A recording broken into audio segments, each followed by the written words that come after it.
Hey friends, welcome back to my channel. In today's video, I'm going to be doing a day in the life of a rural medical student. But before we get into that, it's been a while since I posted a video, and that's because I've been on the move.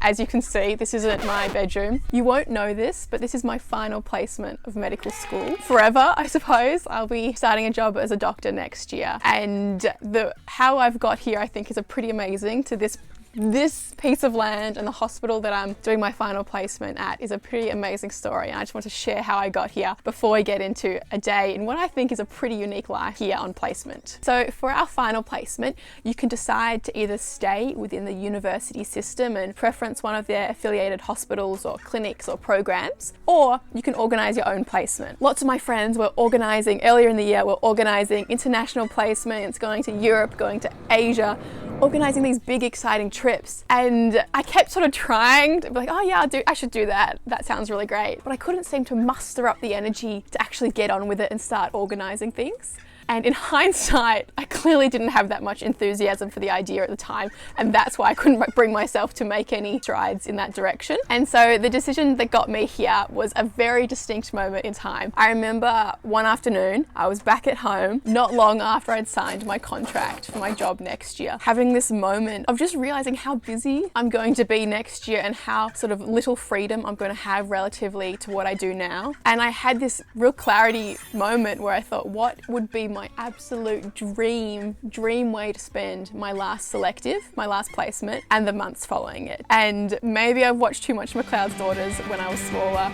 I don't know what it is, but my absolute dream placement would be in a rural or remote area, and then to stay on in that town for a couple of months doing farm work, ideally with cattle, dogs, and horses. And boom, that was it. I was so excited. I knew that's what I wanted to do above all else. It just felt right. But the problem was that I'm not from a farming or rural background.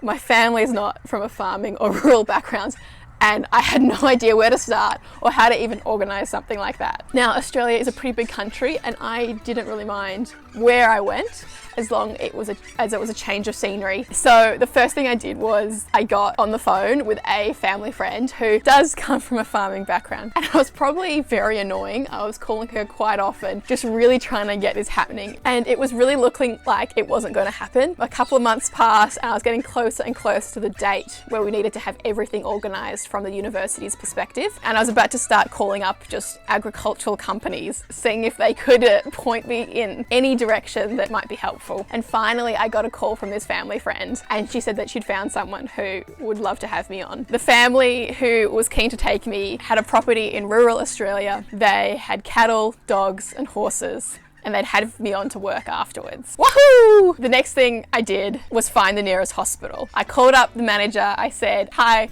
my name is Bella. I'm a final year medical student. I'm really keen to come there for placement. Will you have me for the month? And that was no problem. Now, this all happened really last minute, and I actually had my car packed before I even knew the address of where I was going. But finally, the day came. I got the address, it was time to leave, and all I had to do was drive 17 hours and arrive on a random farm without any phone signal. The farmer wasn't even there and his family for the first 2 weeks. They were away competing in a horse event, hoping the other worker on the farm was expecting me and just hoping that it would turn out all right. And luckily, I'm now 4 weeks into my placement, and it has been such an amazing experience. So now that you know how I got here, let's get into that day in the life.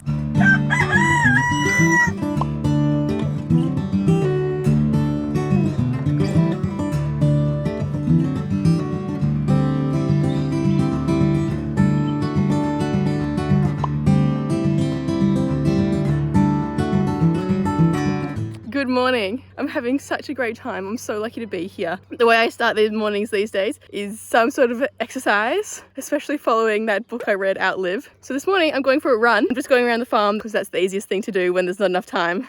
And right now I'm running late. Let's go.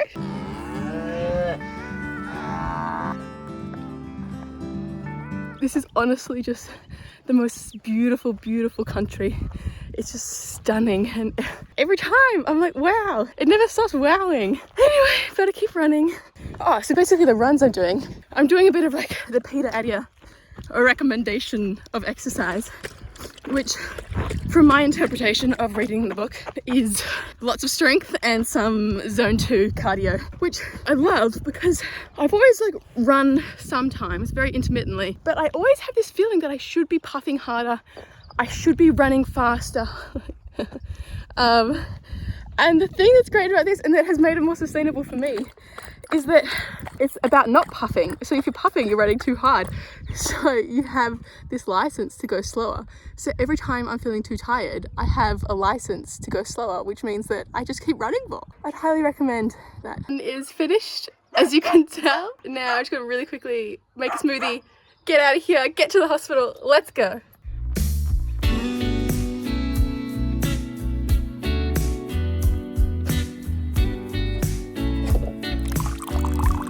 Making my lunch, smoothie tea, almost ready to go.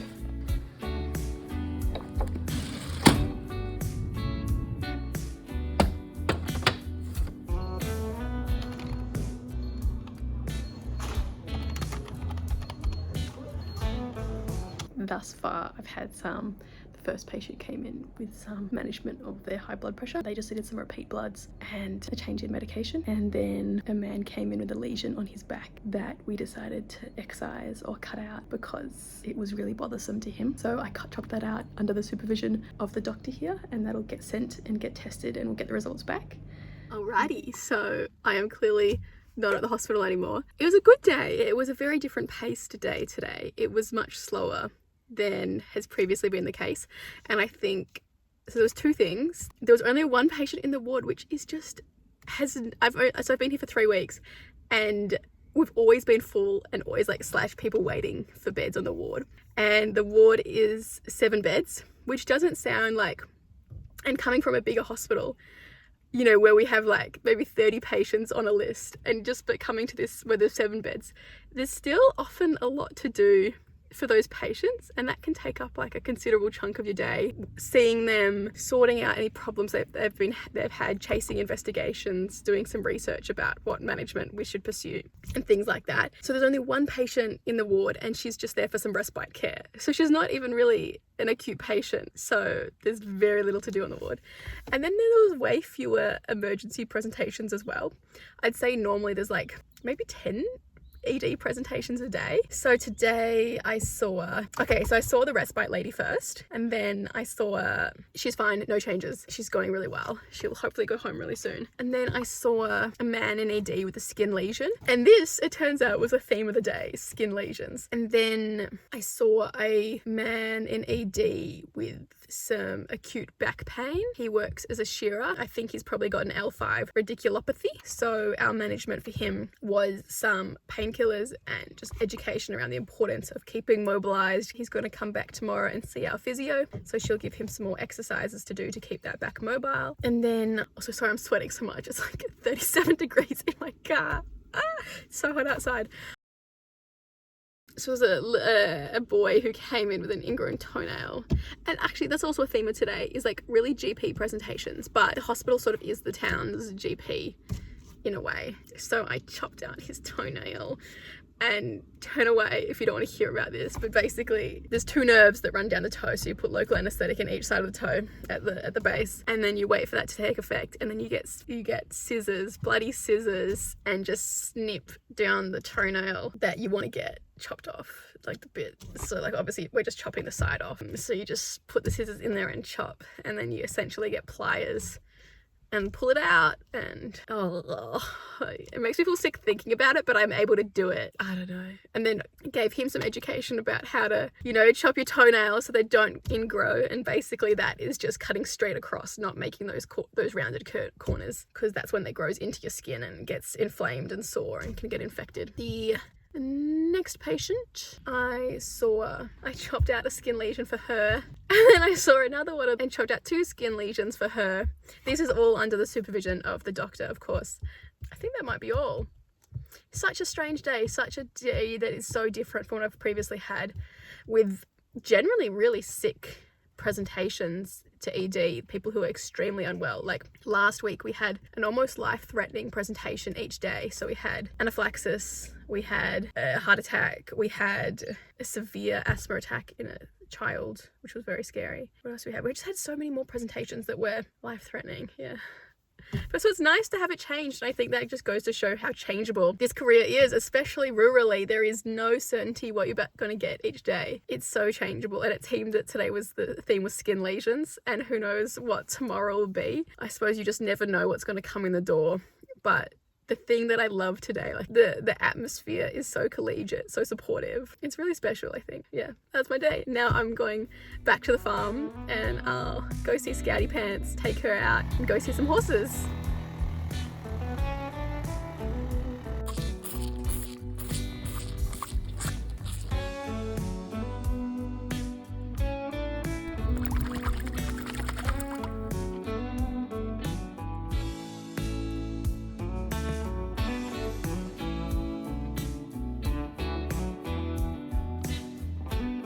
So as you saw, that was a pretty cruisy day in the life of a rural medical student here, especially in this town. As I said, you never know what's going to walk in the door. It can be a life-threatening emergency, it can be palliative care, maybe not walking in the door then, but the diversity in presentations is huge, and I have found this experience so rewarding. I have learnt more in the past month than I probably have in all my other clinical placements put together, and that's because of the diversity of presentations, but also because of how small the team is here and how much I feel part of the team. I feel like I'm really making valuable contributions to the care of these patients, and I think because it is my last placement before work as a junior doctor, I have a lot of the knowledge and skills and competencies to be able to work up patients, to be able to do a thorough history examination, get some investigations underway, and start some management under the supervision of my clinical supervisor. It has just been so enjoyable